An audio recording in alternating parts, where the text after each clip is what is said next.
Hi guys, it's Blackie and welcome back to the channel. Now today I want to speak to the silver wolves and I want you to hear me out. I know you're initially going to go, Blackie, you've gone left field. No, I ain't doing that. But listen to me a second. We're silver wolves. And being silver wolves, we have got a few years on us, a little bit of mileage on us. And we're just not as flexible as we used to be. We can't travel as well as we used to be.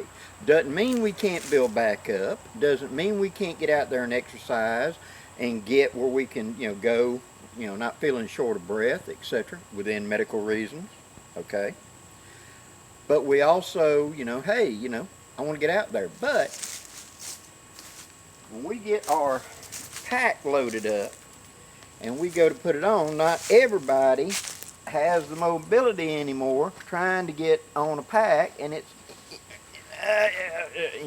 you know what I mean? You're sitting there, you're struggling like I'll get out, put the pack on. And then whenever you get there, getting out of the dang blasted thing, you're like, you know what I mean? It gets to be a little bit of a hassle going in and out. Well, if you look back in history, you'll see that it's not a unique problem to modern times. In the past, people used other forms of conveyance, like Dave Canterbury says. Conveyance was a way of getting it from A to B that I may not necessarily be the one toting it. So back in the days, they had dogs that drug a perambulator, a tripod behind them that had stuff put onto it. They had goats. They had other pack animals. They had a pack horse, In modern times, we also had carts and everything else. And so why can't we use some other form of conveyance to carry our gear other than our backs? Now, let's be clear here. Most of us are going to car camp at our age, right? We're taking the grandkids out or something like that. So we're going to pull the truck up and camp out of the back of the truck. We may set up our hammock or tent or whatever, but we're going to use that as a base operation. We're going to pull it down to the camping area near the lake. But what if I want to go a little deeper?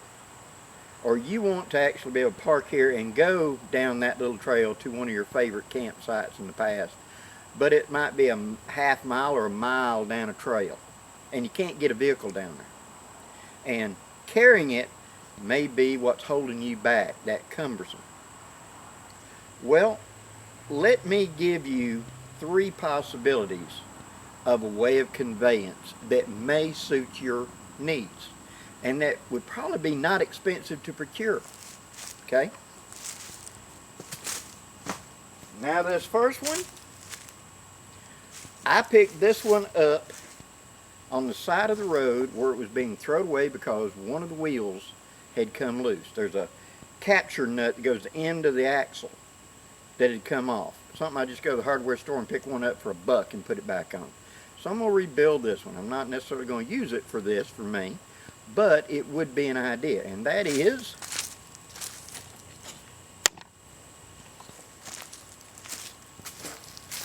a hand truck. Now let's look at it. It's got big air wheels right there. With those big wheels, I can easily get over a little bit of rough terrain. Now down here on the bottom, you take your cooler, which is going to be the heaviest thing, and you put it down. Then on top of that, you'd come in and put your pack. Now you could anchor it around the frame itself, or just run a bungee around it and hold it in place. Tip it back and you're ready to go. You can either push it or turn it around behind you and pull it behind you like this. You make a T with your hand right there and pull it. Especially since I'm not going to be going terrible far with a rig like this. It's for the guys that don't, and the gals who don't have the mobility they once had. So I'm going to take it and I'm going to just take it out of the back of the car, load my gear on it, and go down that trail a half mile, maybe less, maybe more, depends on you. So one of these hand trucks that you can pick up at Harbor Freight or places like that. Or how about, you know those little luggage ones that are kind of like this for the airports? That it folds flat and you put your luggage on it? I bet you I could get pretty good bit of gear on that, and they got pretty good sized wheels on them. These would be better because they're pneumatics and would go over rough ground a little bit easier than those solid lawnmower-like wheels, you know what I'm saying? But there's two. How about a third one? You know they make these baby strollers. Not the ones with the small wheels, but with the ones with the big wheels. It's a three-wheeler where it's two on the back, one up front. And it's meant for mom who's a jogger, you know, to push it along. Well, you find those from time to time at the Goodwill and stuff where they've, you know, got turned in and they're a little too battered up because they've been through a couple of kids now, and it don't look that good, and mama just don't want it anymore. She wants a new one if she's got another one. Well, that would be an ideal one, really. A little bit of rigging up on it, it being three-wheeled. I can push it, and if I hit an obstacle, I just bear down like and tip it up till the wheel goes over the obstacle, and then lift up on the back and go over.